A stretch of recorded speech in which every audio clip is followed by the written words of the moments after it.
The failure, you thought a divorce would save you, laughed her husband, stumbling into the room with his mistress. But a surprise awaited the rich man, and not just one. The antique shop with the loud name Antique Curiosities had seen better days. But everything flows, everything changes. Behind the windows, barely letting in the meager light of the autumn sun, rested porcelain figurines, yellowed engravings, and clocks with stopped hands, counting in otherworldly, eternal time. The air, impregnated with the scent of old wood, felt thick and viscous, enveloping anyone who crossed the threshold in a veil of melancholy and gentle sadness. Daniela, a young, delicate woman with somewhat sad eyes, stood by a tall shelf, carefully wiping a bronze jewelry box, now green with age, with a soft cloth. Her movements were smooth, cautious, as though she feared disturbing the fragile breath of the past. Being an artist by vocation, Daniela put a piece of her soul into each item, understanding their silent history and secrets. The sound of the bell above the door broke her reverie. She lifted her eyes, and her heart stopped for a moment.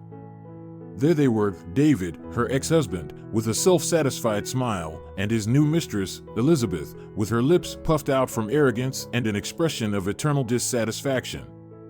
David, as always, looked impeccable. His black suit fit him like a second skin, and the white shirt with expensive cufflinks highlighted his self-confidence.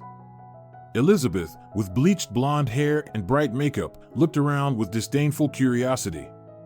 Their appearance in the antique shop was like an invasion of barbarians into a fragile, memory-filled world.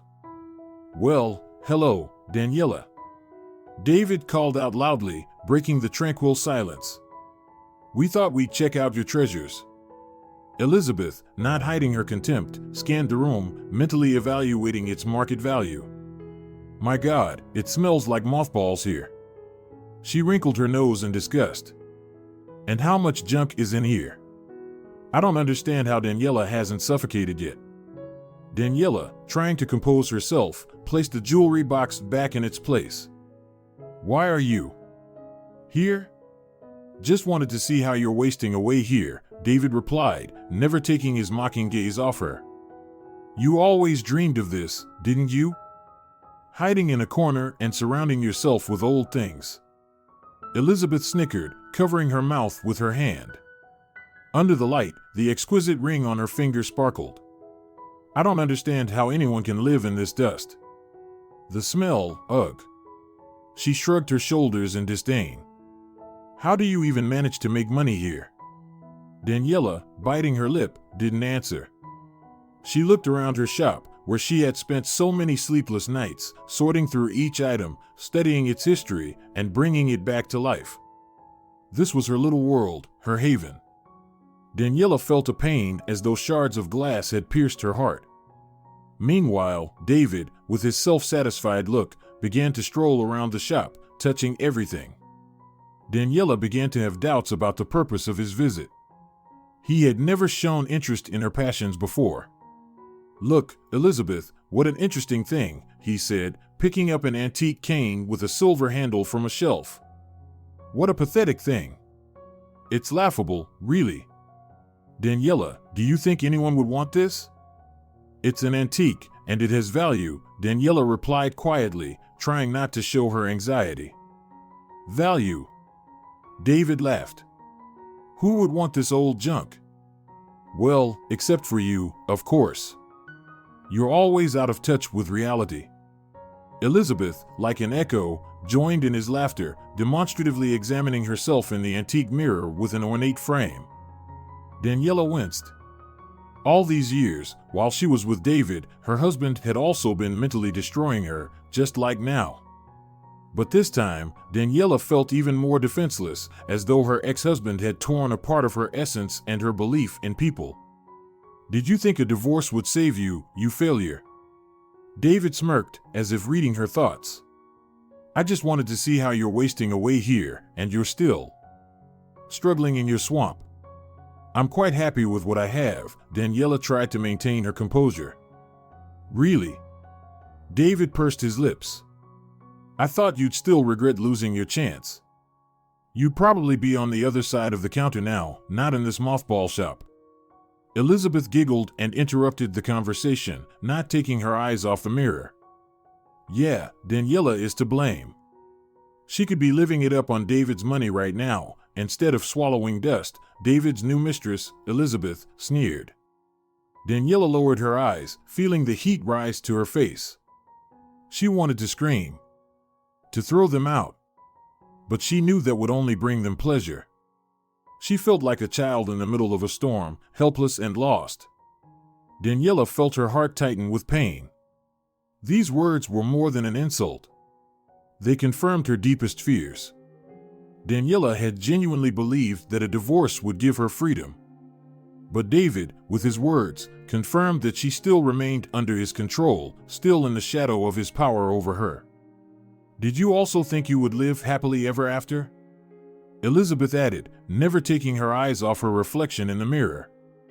All your happiness is in this old junk now. Daniela remained silent, unable to speak a word. David's words, that pompous doll, stabbed at her heart. The tears she had so desperately held back welled up in her throat. At that moment, she wanted to disappear, to vanish, to stop existing. Yes, and Daniela, tell me, do you still dream of your Prince Charming? David laughed mockingly from the doorway. And then she broke. The memory of Manuel pierced her like a sharp pain. His voice, his eyes full of love, all of it was still so vivid in her memory. And now, David, the man who had sworn to stand by her, was mocking her pain and grief over the loss of someone dear. I'm asking you, leave. Daniela's voice was barely audible. All right. David shrugged. We'll go. But remember, you're the one to blame for all of this. Daniela stood still, not moving, until the door slammed behind them. The tears she had held back for so long finally burst from her eyes, rolling down her cheeks and burning her skin. She leaned her palms against the counter and cried uncontrollably. Tears of bitterness, hurt, disappointment, and helplessness choked her, not allowing her to regain control of the situation. Am I really such a failure? The thought flickered through her mind.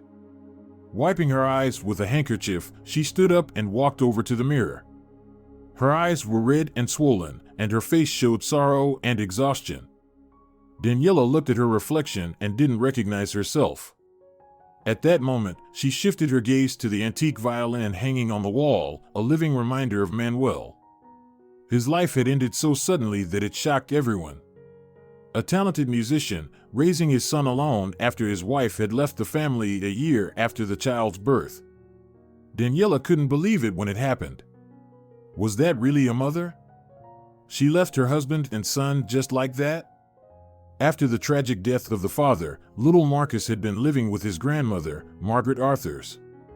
Daniela, to the best of her ability, had tried to visit the boy, who had just started school. His grandmother, due to her age, was finding it increasingly difficult to look after him. And Daniela, childless and divorced, tried to help by stepping in for the grandmother, who had lost her son a year ago. Daniela had long given up on her personal life. She had failed with Manuel, and with David, it was even worse. Constant scandals, petty lies, and deception. Mentally, Daniela often scolded herself for giving in to David's courting back when she was a student and for breaking up with Manuel. But what was the point of talking about it now? The past couldn't be changed.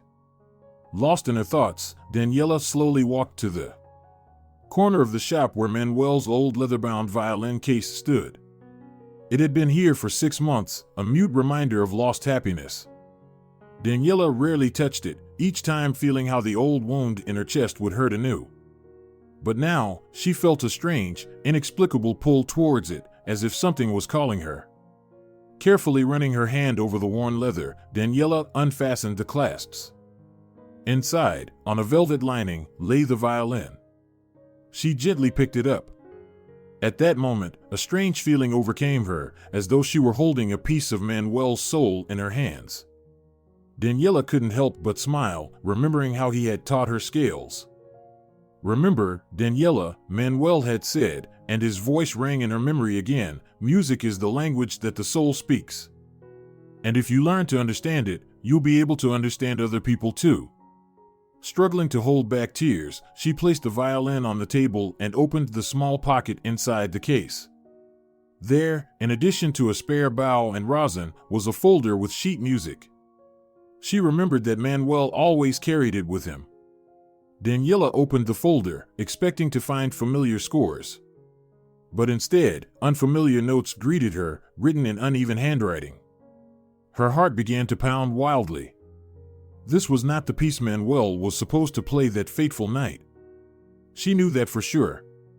Yes, she didn't have a formal musical education, but she understood this matter perfectly. All thanks to his teachings. Daniela scrutinized the staff. Some strange symbols were marked, resembling codes. Circles, triangles, crosses, hastily scrawled. Daniela had never seen them before. Were these someone's annotations? She flipped the page, hoping to find some explanation, but the back of the page was blank. "What is this?" whispered Daniela, feeling a chill run down her spine. At that moment, a bell rang invitingly behind her, followed by the sound of soft footsteps. "Aunt Daniela, hello," came a quiet child's voice. She turned around and saw Marcus. He was standing in the doorway with a backpack on his back, holding a toy car in his hands. He looked every bit the perfect schoolboy. For some time now, Marcus had been visiting the shop every day before school, making it their little ritual. And it was easier for Margaret too. Varicose veins had been bothering her, making it hard to walk. But Daniela, that was another matter. She was her own boss. When things went well, she could work all day. When not, she'd cut the day short. "Hi, Marcus," she smiled, trying to hide her anxiety. "You finished your chores?" "Well done. How was your day? Did they give you a lot of homework?" Marcus smiled. "No, not much homework, and it's all oral. Grandma will be able to rest." He moved closer and curiously looked at the notes.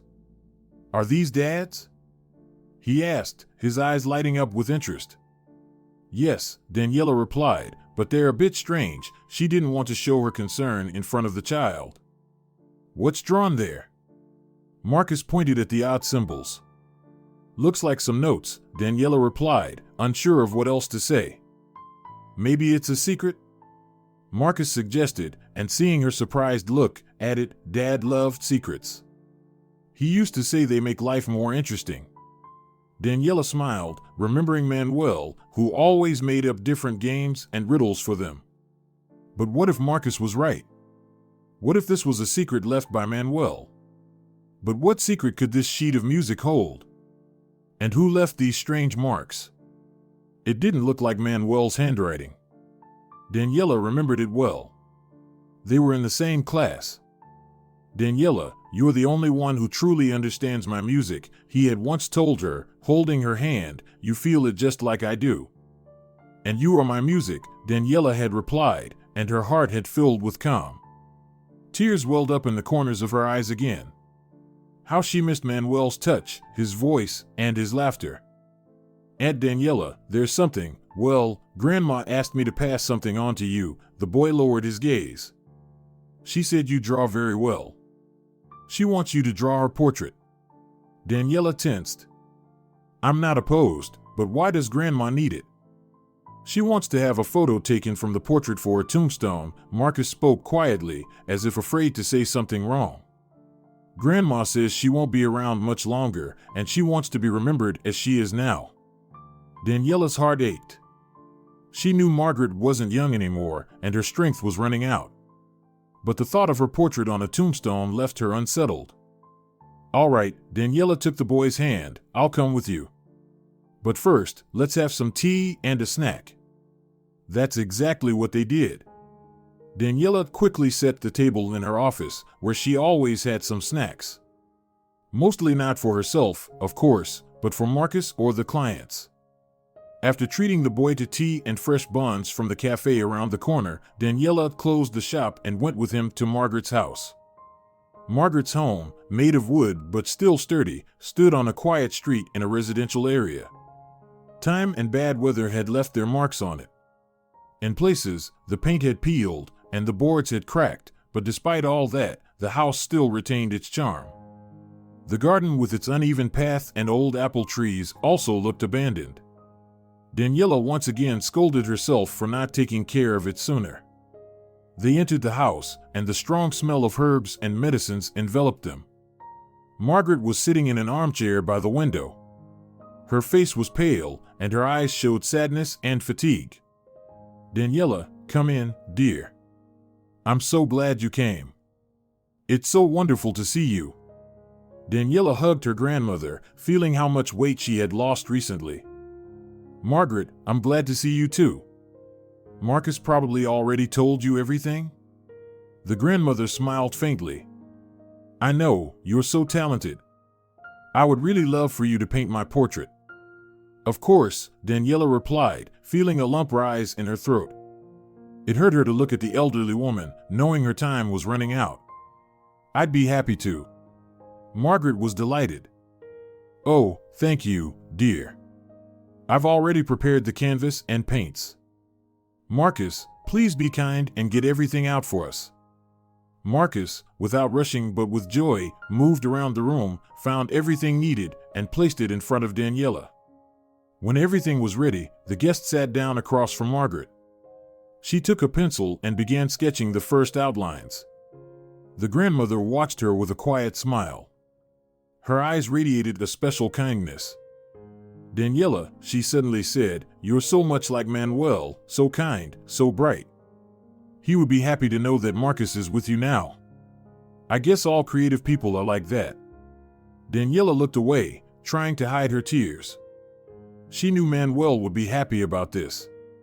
In fact, the young artist felt his invisible presence, his support, his love. But all of it was wrapped in the pain of an irreparable loss. "Margaret," she said, "I miss Manuel too. He was a wonderful person. It's a shame nothing ever came of it between us. First, I got married, then he married. Now I'm divorced. No children, no family. And Manuel has been gone for a year now." "Yes, dear," the grandmother whispered, sighing sadly, "he was the meaning of my life. And soon, I'll be with him. Not many know, but Manuel was a gift from heaven to me. My husband and I were over 40, and we still had no children. We even considered going to an orphanage when one of the doctor's friends advised us. So, I went through a course of therapy. And then I found out I was pregnant, a miracle, that's all." Daniela didn't know what to say. She understood that words were powerless here. She continued to draw, trying to pour all her love and sympathy into the portrait. The room was silent, broken only by the soft rustling of the brush on the canvas. Daniela worked, not taking her eyes off Margaret's face. She saw every wrinkle and tried to capture not only the physical resemblance, but also the inner beauty, wisdom, and kindness of this remarkable woman. Marcus quietly sat beside her, watching the process. He often came closer to Daniela, peering over her shoulder and asking questions to which she patiently responded. Daniela understood that for a child who had lost his father, her presence was very important. "Aunt, you really draw amazingly well," he exclaimed when the work was almost finished. "I try, Marcus," she smiled. "You know I studied this." "How? Can I learn too?" The boy looked at her with hope. "Of course," she patted him on the head. "If you want, I'll teach you. And we'll draw together." Marcus was thrilled. His eyes lit up. Daniela looked at Manuel's son, and her heart filled with warmth. She understood that she was needed by the boy. He was waiting for love and care from her. In return, Daniela was ready to give him all of that, just as she had once wanted to give it to Manuel. The work on the portrait took several hours. But when Daniela placed the last stroke and stepped back to look at the result, she realized it had turned out perfectly. On the canvas was a joyful and real Margaret, her eyes shining with kindness. "So, my dear?" the grandmother said, slowly getting up from her chair. "How did it turn out?" Daniela froze, waiting for her verdict. Margaret approached the portrait and looked at it with admiration. Oh, it's a real miracle," She finally said. You managed to capture not only my appearance but also, as if, my soul. Daniela's lips trembled. She approached and hugged the grandmother's shoulders. Thank you for your kind words. I'm glad you like it. I didn't just like it, the grandmother replied, hugging her in return. I thank you from the bottom of my heart. You did this not only for me but also for Marcus and for Manuel. Margaret's words deeply moved Daniela. She realized that her work wasn't just a portrait but something much bigger, a bridge between the past and the future. Daniela, Margaret said after a brief pause, Marcus and I had a long conversation yesterday. He's such a good boy. I have a request. I understand it won't be easy, but could you look after Marcus for the next couple of days? I need to go to the doctor. They might even admit me to the hospital. Please take him with you for a few days. It will be closer to school for him too. Daniela stepped back. She didn't know what to say at first. I don't know. I'm not sure I can handle it, but I'll try. I love him so much. I know, my girl. I can see how you look at him. So please don't deny my request. You are so much like Manuel in character. He would have done the same in case of need, Margaret said softly. All right, Daniela whispered, I agree. You can count on me. Margaret smiled, and there was a sense of relief in her eyes. She approached and touched Daniela's hand. Thank you. You will save me from the agony of conscience regarding my boy. Daniela wasn't sure exactly what Margaret meant by that, but she understood that her life would change now. Well, Marcus, get ready, Daniela said with a smile. Tonight you'll stay with Grandma, and tomorrow, right after school, you'll come to my shop. Hooray! I can be with you at work as much as I want. Marcus shouted joyfully. Margaret smiled, and a warm feeling bloomed in her heart. She hadn't been wrong about Daniela. She was a good woman. It was a shame her personal life hadn't been luckier. But there was nothing to be done about it. Maybe all of that was still ahead of her. Calling a taxi to avoid walking home in the twilight, Daniela kissed Marcus goodbye and stepped outside. She didn't have to wait long. Soon, the headlights of the car appeared around the corner. Daniela reclined in the back seat, trying her best not to succumb to the rising fatigue. The street outside was lit up with lights. But the bright shop windows and cafe signs could not dispel the inner melancholy. Do you mind if I play some music? The driver broke her thoughts, turning to her. No, of course not. Let it play, she nodded. To her surprise, the driver turned out to be a fan of classical music. The soft sounds of a violin filled the car. It was a well-known melody. Her heart tightened painfully. The violin, Manuel, his smile, long fingers carefully tuning the strings, and that confident gaze when he immersed himself in the world of music. Manuel, the name always echoed in her head like an echo. Her thoughts surged back into the past without asking for permission. Through the fogged-up window, the city's ghostly lights stretched, like watercolor strokes smeared across a canvas. Daniela watched them without looking away, but her mental gaze hovered elsewhere. She was lost in the past, which had long settled at the bottom of her heart. School years. A beautiful time. Daniela had been so young, dreamy, and full of aspirations. What do you think? When will the holidays start? Manuel's voice echoed in her thoughts so clearly as if he were standing beside her, holding her hand. He always managed to speak simply and easily, even about serious things. He seemed like the complete opposite of her, inclined to deep thoughts and melancholy. Tall, with bright blue eyes and a wide smile, he remained the boy who always tried to be first in everything, yet he could still surprise her. When Manuel first brought out his violin and played in front of the entire class at the talent show, she couldn't take her eyes off him. He always knew how to be authentic. I can't wait. We were going to the river, remember? You promised to teach me how to draw, and I promised to teach you music.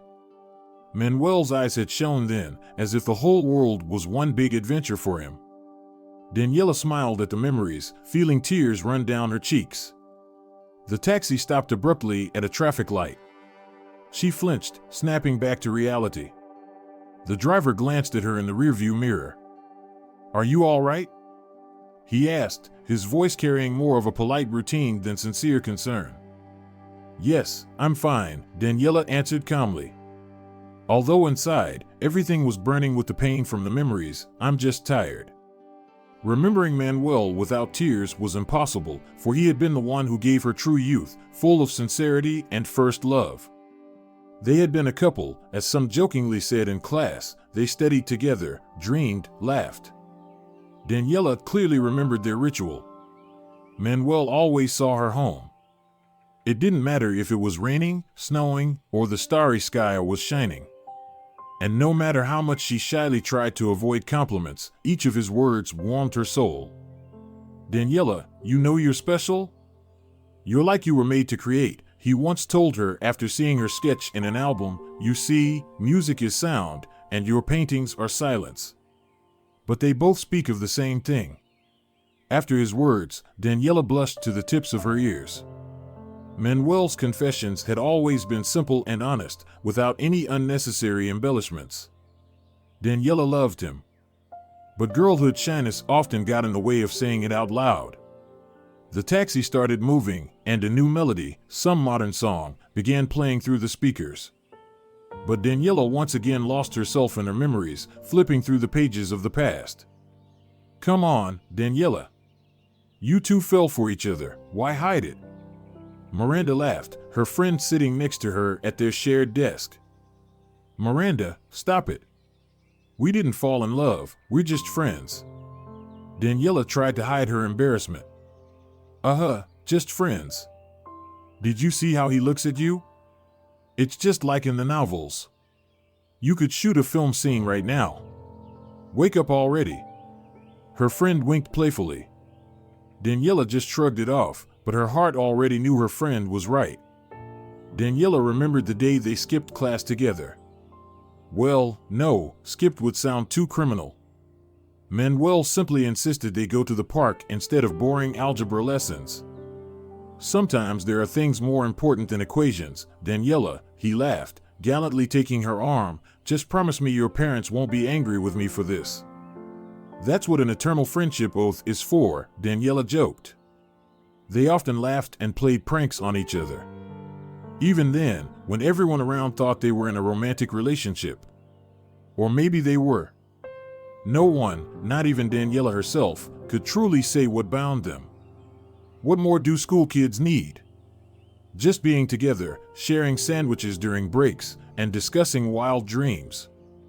"Are you going to the sports ground with me today?" Manuel's voice suddenly appeared in her mind. "What will I do there?" Daniela tried to sound important, feeling her cheeks burn. Manuel shook his head. "Well, I thought you'd support me. We're playing volleyball against the parallel class today. Or are you going to draw your Van Goghs?" "That's Rembrandt." She puffed up, but then, unable to resist, gave him a sweet smile. "You know what I'm going to be?" Manuel asked seriously. "A violinist, obviously." She answered confidently. "Right. And you, Daniela, an artist," Manuel continued. "Yep, that's how we'll create. I'll paint, you'll make music." He looked at the sky and smiled. "Maybe together? You paint, I make melodies, and we'll have our joint exhibition." These words were forever etched in her memory. But, as often happens, dreams are overshadowed by circumstances. After school, they lost touch for a while. Daniela entered the art academy, and Manuel dove into the world of music, preparing for his conservatory entrance exams. Of course, they occasionally wrote to each other, called. But life persistently pulled them in different directions. Daniela, startled by the sudden jolt of the taxi, snapped back to reality. "Is everything all right?" she asked the driver now. "Yeah, sorry, bump," he apologized, flustered. Daniela sank back into her memories. It happened that she and Manuel met again a few years later. Fate's irony? perhaps. The meeting took place at an exhibition of her course works. Manuel entered the gallery just as Daniela was talking about her brushstrokes and halftones. "Daniela!" A voice called out from the crowd.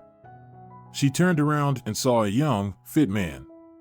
He seemed unfamiliar, but Daniela recognized him. His eyes were the same, full of life. "Manuel," she murmured softly, unable to believe her eyes. "You're here? In this city? Why didn't you say anything?" "Unbelievable." Manuel trembled with excitement, and Daniela, unable to believe her luck, reached out to hug him. "Why didn't you come earlier?" she asked, pretending to be offended. "You didn't look for me, Daniela." The guy smiled. 1-to-1. A tie. How badly Daniela wanted to believe in that moment that their school friendship would be revived. Maybe even grow into something more. That would have surely happened if an unusually persistent David hadn't barged into her life. "Daniela, who sent you those flowers?" Manuel pointed to the bouquet Daniela was holding in her hands. She shrugged, looking puzzled. "Honestly, I don't know yet. There wasn't even a note." And that was the truth. At that time, Daniela had no shortage of suitors. The bouquet was never mentioned again, but over time it became clear that the new admirer was doing everything he could to attract her attention. David was older, more confident, with the silent allure of someone accustomed to getting what they wanted. Daniela didn't know why she had suddenly paid attention to him. Maybe because she needed something new, or something sharp, at that moment. "You're like a tea rose among dandelions," David would say, showering her with compliments. At that time, the comparison seemed so touching and innocent that she didn't notice his practical nature. It was David, upon seeing Manuel, who called their relationship teenage foolishness that needed to be left behind. Manuel, on the other hand, instinctively sensed something off about him. There was an unpleasant conversation between him and Daniela once. "Daniela, are you sure he's the right one for you?" He looked at her with such a sad expression that her heart ached. "Why do you ask that?" The girl murmured, barely audibly. "There's something in his gaze that worries me. Be careful with him, all right?" Daniela simply waved it off, surprised by his honesty. She took it as jealousy. Of course, Manuel was just jealous. That thought made sense to her romantic nature. How wrong she was. David came to visit her. As always, with another trick up his sleeve. This time, he had a photograph in his hands. "Do you even know who your Manuel really is?" he asked, with a slightly mocking tone. "What's wrong with him?" Daniela instinctively took the photo from his hands. There, she saw her friend in a compromising position. A photo where Manuel appeared to be hugging another girl. A cheap fake, terrible Photoshop, but her stunned nature believed every word from the new admirer. Or maybe she wanted to believe it, to convince herself that David was her new path. The passionate embrace in the photo only added to the effect. Years later, she couldn't understand how easily she lost Manuel and trusted David, who so easily erased her dreams and love from her life. Soon, rumors began to circulate in their mutual university circles that Manuel had gone to the conservatory in the capital, leaving his past behind. But was he happy? As it turned out, that was a question that made her heart tighten. "Miss, you said this is your stop?" The driver's voice brought her back from her thoughts. Daniela looked out the window. Her house. They had arrived. "Yes, thank you," Daniela replied, taking out the money. "You take care now," the driver smiled, hinting at something. Apparently, he had noticed the tear tracks on her face. Daniela nodded quietly and left the cozy cabin. Thoughts of Manuel stirred her soul. And that strange code on the sheet music. What is this? Some kind of secret? Or just a way to escape from boredom? Manuel always lived life to the fullest. Especially since, a couple of years before his death, he had started earning good money. But what's so surprising about that? Many musicians live well, and so what? She wasn't poor either. Although her parents had helped her open the antique shop, they sold the country house, the car, to help their daughter finally emerge from the depths of depression caused by a failed marriage. None of their acquaintances suspected how much of a miser David had been. A year before the divorce, he started demanding an accounting for every penny spent. Yet, he was never stingy with his mistresses.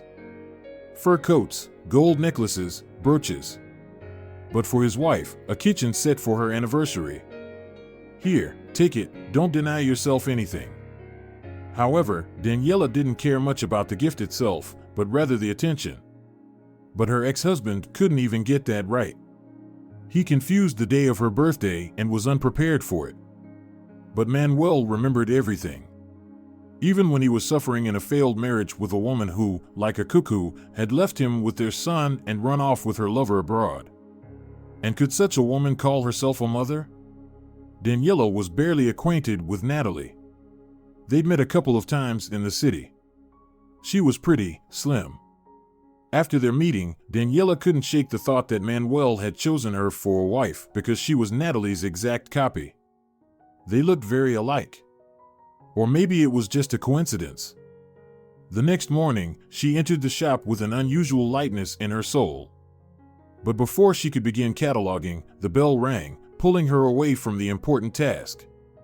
A man stood at the door, looking slightly different from the usual customers.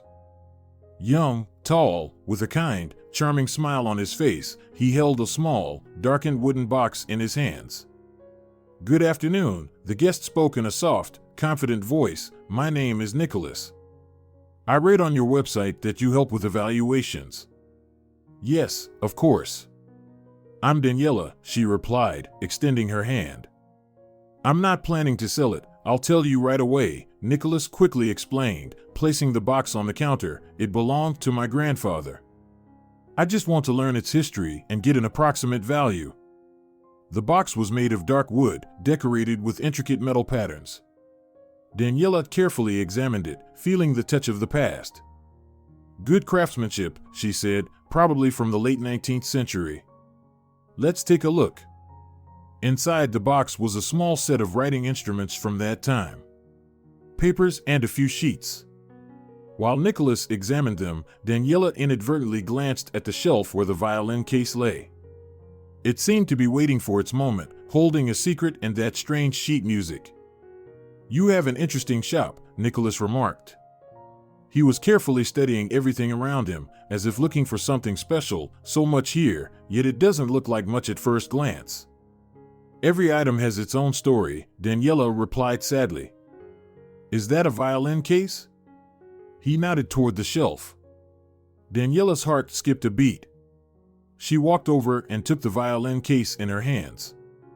"Yes, it's my late friend's violin," she said. "He was a violinist." Nicholas looked at her with understanding. "I also love music. It's a shame I don't know how to play. But I have a friend who plays the cello. We work together. I'm actually in medicine, a neurosurgeon. I've been sent to your city, so to speak, to strengthen the team." "Oh, I think you'll like it here," Daniela smiled and, touching the case, opened it out of habit. Her gaze fell on the sheet music. "By the way, take a look at what I found inside," she said, handing him the sheet. Nicholas took it and began to study it with interest. "Although I'm no expert, I think this isn't exactly ordinary sheet music," he remarked, furrowing his brow. "There are some strange symbols here." "Yes," Daniela confirmed, "I'm not a musician, but I know this isn't the melody Manuel was supposed to play." Nicholas leaned in closer, carefully examining the symbols and letters. "This is a cipher," he stated categorically. "Looks like a secret code. I've always loved puzzles since childhood. Let me take a look." Daniela shrugged, not understanding why he would need a cipher on the sheet music. But she was curious too. She invited the guest into her office and sat him at the table while she left. And it wasn't that she trusted the man. The entire shop had a video surveillance system, which made it impossible to steal anything without being noticed. Nicholas quickly and confidently got to work. He wrote something on a piece of paper, compared symbols, and seemed to be conversing with these mysterious signs. Half an hour passed, but there was no result. Daniela felt noticeably upset. Well, there was no miracle after all. But a few minutes later, Nicholas's expression cleared. "I think I figured it out. I've found the key," he said. "Quite an interesting cipher, but I've cracked it." "And what does it mean?" Daniela asked eagerly. "I'm afraid you won't like this." "It talks about the smuggling of antiques," Nicholas replied, his voice sounding serious. "It seems the person involved in this was your acquaintance, David Backer." Daniela froze. "That can't be. David? Smuggling? No, no, no, no, this isn't true," she whispered. "David Backer, that's my ex-husband. He's just a businessman and the owner of the case. Well, we were friends in college." "Ciphers don't lie, Daniela," Nicholas said. "It seems your husband used musical instruments to smuggle antiques out of the country. Or maybe something worse. And it looks like Manuel was somehow involved in this." Daniela pressed her hand to her forehead, trying to quell the dizziness that had surged up. It was awful. Manuel, her Manuel, was either an innocent victim or, on the contrary, an accomplice to David. What if Nicholas was wrong? "This is all so complicated," she whispered. "I don't understand anything." "Maybe I can be of help," suggested Nicholas. "I'm a neurosurgeon. I'm used to dealing with complex situations and finding answers." His tone was confident. But Daniela felt like she was standing on the edge of a precipice. The world, so familiar and comfortable, was crumbling, exposing the deception that had been hidden behind the facade of her past life. "Well, why do you care?" she asked, confused. "Why are you willing to help me?" "I'm not indifferent to other people's troubles," Nicholas replied. And there was no trace of dishonesty in his gaze, and that's why I believe the truth should prevail. Sooner or later, it will. It's an axiom, you know. Her head was spinning. So, the cipher had been solved. What a turn of events. Could it really be that Manuel and David were involved in crime together? But that was simply unthinkable. Fine, David, he had no morals. He would do anything for money, but Manuel. Although, who knows, life is full of surprises. The main thing is not to tell Margaret. Such news would make things even worse, Daniela thought. Well, I'll be going now. Forgive me for the inconvenience. Nicholas began gathering his things, then pulled a business card from his pocket and handed it to her. Here, take it, just in case. I'll be working at the First Clinical Hospital for now. I don't know anyone in the city. Maybe we'll meet sometime. You can show me the local sites. Daniela smiled and absent-mindedly slipped the card into the pocket of her work jacket. Her mood lifted a little. Well, now I can focus on the catalog, she smiled. But, as it turned out, she wasn't destined to enjoy her favorite task today. About an hour and a half after Nicholas left, she received a call from a tearful Margaret, her voice breaking with sobs. "Al, dear, there's trouble, Marcus, he..." Daniela felt her heart sink to her feet. "What happened? Tell me."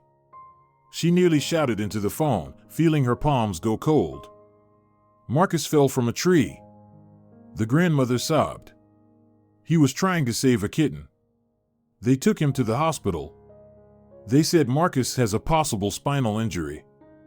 Daniela hung up the phone and called a taxi, rushing to the hospital. Every minute felt like an eternity. Horrible images swirled in her mind. She prayed that the boy would be okay. The hospital had a suffocating atmosphere. White walls, the sharp smell of medicine, the bustle of doctors and nurses, it all felt like a terrible nightmare. She found Margaret in the emergency room. The woman was sitting on a chair, her face soaked with tears. "Where's Marcus?" Daniela asked, her voice trembling. "Over there," Margaret mumbled, pointing to a closed door. "They're examining him." Daniela sat next to her and hugged her grandmother, trying to comfort her. About 10 minutes later, a doctor came out. Daniela immediately recognized him. It was Nicholas, wearing a white coat. Please, tell me what's wrong with Misha. Everything will be okay, right? Daniela couldn't hold back. Wow. Hello again. I've looked at the MRI. I'll do everything I can. I'll be honest, as a doctor, the situation is difficult. The boy needs surgery. Surgery? Daniela felt as if she might faint. Is it dangerous? Any surgery comes with risks, the doctor replied, but I'll do everything in my power. I've done several like this, and they were all successful. I think the boy has a good chance of recovery. Daniela's heart clenched painfully. The word surgery sounded like a death sentence to her. How did this happen? She whispered, trying to stay calm. The boy was trying to save a kitten, a little ginger one, Nicholas explained. He left the schoolyard through a hole in the fence, climbed a tree, all the way to the top, but lost his grip and fell. Daniela covered her face with her hands. It was as though she had been doused with ice-cold water. I'll be performing the surgery myself. I'm on my day off, but I came specifically. I hope everything will be fine. We'll wait, Daniela whispered. They sat in silence. Time dragged on painfully slow. Margaret was mumbling something. Daniela looked at the ceiling, trying to push away the terrible thoughts. The surgery lasted for several hours. They sat in tense silence, afraid to even move. Only the hum of the hospital corridors broke the stillness. Finally, the operating room doors opened, and the doctor appeared in the doorway. His face was tired, but a faint smile played on his lips. Everything is fine. The boy is sleeping now. He has a cervical spine injury, but I think everything will be all right. Tears sprang to Daniela's eyes. Unable to hold back her emotions, she hugged Margaret, and they both cried tears of happiness. Thank you, Daniela whispered, thank you so much. It's my job, Nicholas replied, and there was a glint of mischief in his eyes, but Marcus is really a strong boy. I'm sure he'll recover. And also, please take the kitten, it's in my office. It's only fitting that Marcus got hurt for him. Daniela smiled, barely suppressing the urge to hug the young doctor. And she felt that now they were connected by something more than just a chance encounter. Daniela and Margaret spent a few more hours near the ward. The boy was sleeping. His face looked pale but peaceful. I'll stay here, Daniela said. I'll sit by him until he wakes up. Thank you, dear, Margaret whispered. You're our guardian angel. Before leaving, she took the little ginger kitten that Marcus had tried to save. In the arms of the kind grandmother, the kitten purred happily and snuggled against her. So affectionate. We'll call you Ginger. Marcus will surely approve, Margaret whispered and headed for the exit. The night passed without incident, and by morning, the boy regained consciousness. Daniela opened the door slightly, waved at him, and blew him a kiss. Get well, rest. We'll talk more later. The week passed in a whirlwind. Marcus was getting better. With each day, his healthy smile returned. Nicholas often stopped by to check on him, and at the same time, he visited Daniela. She felt like a blooming flower, sensing how her soul thawed under the warmth of his attention. One evening, when Marcus had already fallen asleep, Nicholas took Daniela to the hospital cafeteria. It had grown dark outside. The city lights scattered like golden coins across the black velvet of the night. Daniela, I wanted to talk to you, the doctor began, stirring his coffee with a spoon. She looked him straight in the eye, feeling her heart pound in her chest. I know you've had a tough time in your life, and I don't want to pressure you, but I have to say, I really like you. Daniela lowered her gaze, embarrassed by his words. You're an amazing woman. Strong, kind, and very beautiful. And I don't want to miss the chance to get to know you better. I don't even know what to say, she whispered. I've been alone for so long and I'm not ready for a new relationship. I understand, Nicholas replied, and I'm not rushing you. Just give me a chance. Let me prove that I can make you happy. By the way, about that cipher from the sheet music. I contacted the police. They promised to investigate. Tears shone in Daniela's eyes. She knew she needed time to let go of the past and to believe in love again. But something about this man, and his eyes full of warmth and kindness, gave her hope for a future together. "All right, let's give it a try," she whispered. Nicholas smiled and extended his hand across the table. Daniela took it, and their fingers intertwined. In that moment, she realized she was no longer alone. There was someone in the world who was willing to be with her, no matter what. 3 weeks later, Marcus was finally discharged from the hospital. He was happy to return to his toys and Daniela, who had become like a mother to him. Margaret, though she felt life slipping away, was now at peace, knowing that after her, Marcus would be in safe hands.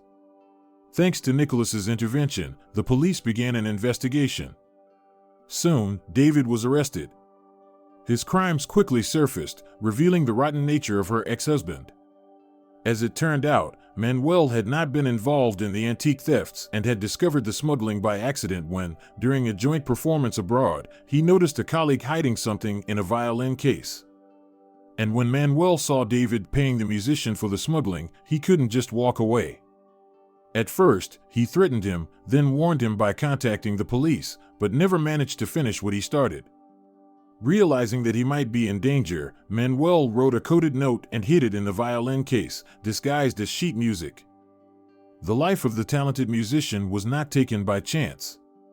It was caused by an injection of a special drug administered when David and his accomplices broke into his dressing room. Manuel understood everything without words, though he tried to resist. The note he had left quietly lay in the case for over a year, waiting for the moment when it would finally be deciphered and action would be taken. Months passed. David was convicted. And Daniela's world finally became peaceful. The court's verdict put an end to the escapades of her ex-husband, who had taken from her the most precious thing, her childhood friend and her unfulfilled fiancé. Marcus now lived with her permanently. And with each passing day, he resembled his late father more and more. Soon enough, he would call her mom. What could be better? After everything that had happened, Daniela sold the antique shop and focused on what she loved even more, her art. With Nicholas's and Margaret's encouragement, she opened a small studio in the city center. Daniela and Nicholas became a couple. Their love grew with each passing day, blossoming like a spring flower. The young doctor became her support, her strength, and her hope. To strengthen their relationship, Daniela and Nicholas decided to take a vacation together. They went to the sea with Marcus. Who could stop them? Certainly not David, who was now serving his time in a remote northern colony to atone for his sins under the ironic smile of his mistress. The blonde beauty mourned for a while, but soon switched her attention to another man with more money and less risk. One evening, they were walking along the promenade, holding hands. The sunset painted the sky in crimson tones. Their silhouettes reflected in the dark surface of the water. "I'm happy, Nicholas," Daniela said, leaning against him. "Me too," he replied, kissing her. Marcus, who was walking beside them, took their hands and smiled. "I want us to always be together, like one big family. Me, you, Ginger, and Grandma." Daniela looked at her men, and tears of happiness filled her eyes.